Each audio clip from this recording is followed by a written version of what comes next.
The year is 1979.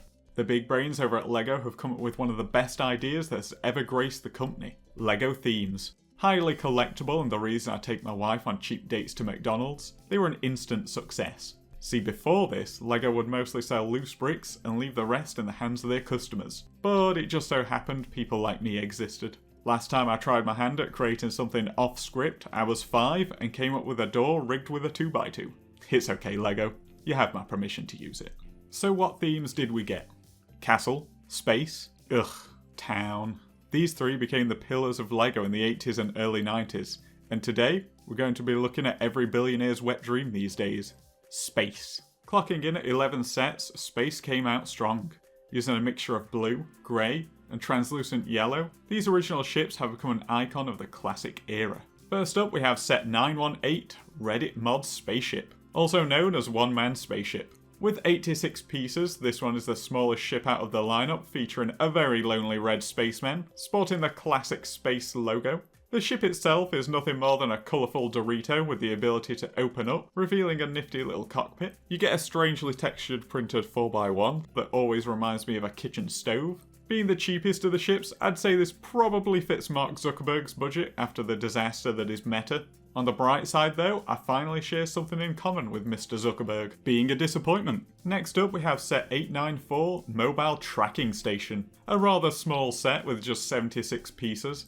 This one features a spaceman rocking all white. The cart can open up to about the size of an average London apartment, with authentic not being able to stand up straight or my head goes through the roof action. It has a small computer inside showing you the subscribe button, wink wink nudge nudge, a nice little radar trailer on the back and a spinning dish on the top. Overall a small set but makes a great addition when added with the rest of the lineup. Set 897, Mobile Rocket Launcher. I swear I don't go into these videos looking for these kind of jokes, but come on, it's quite literally a large cylinder that can be erected. Need I say more? 76 pieces and one of every man's wishes.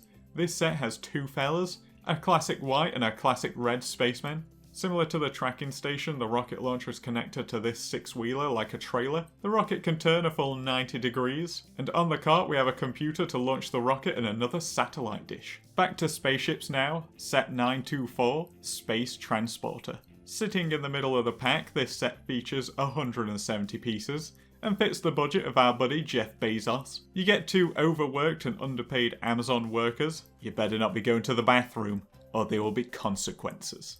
One in red and the other in white, these fellas enjoy 24-hour Prime Day shifts, manning this spring-loaded fulfillment center forklift.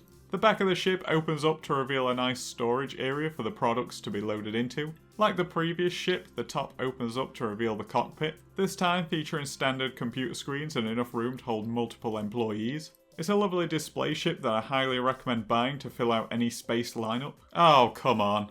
Now we're pumping it full of liquid. Set 920, Rocket Launch Pad.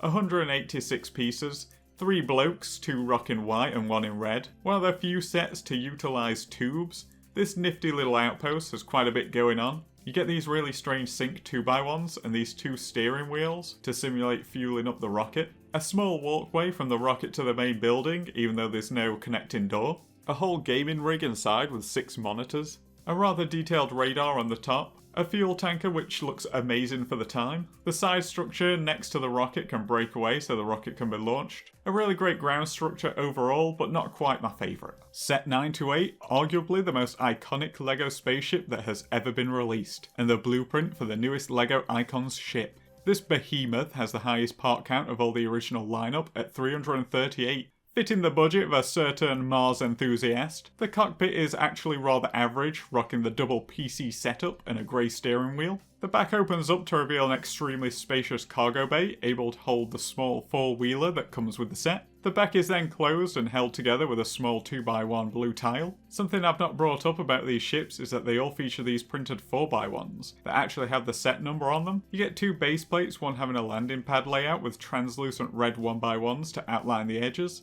and the other being a standard moon plate featuring a small structure with a rather expensive antenna and a large radar dish. 4 members in Elon's crew no doubt repurposed Twitter staff after that kind of went in the dumpster.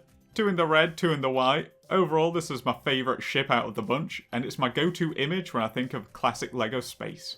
The last of the large sets, 926, simply titled Command Center. Coming in at 173 pieces, this is the largest building out of the original lineup, featuring 4 office staff, again 2 in red, 2 in white. The actual structure is rather small, a 6-monitor setup and an odd choice of a painting. The chairs have this strange translucent piece on the back. The top has a big old radar dish and 2 expensive antennas. You get 2 small carts, one is your standard moon buggy and the other has some really strange device on the back. It's all built on your run-of-the-mill moon plate, but it's a very aesthetically pleasing set with all the nice translucent bricks and the classic space blue. Okay, lightning fire round. The last 4 sets are really tiny. First up we have 886, it's basically a buggy battle pack, its purpose is to add more carts to your other sets. 889, the buggy with a bit more junk in the trunk. 885, a small scooter that can't go faster than 30 miles per hour and the reason I'm late for work sometimes.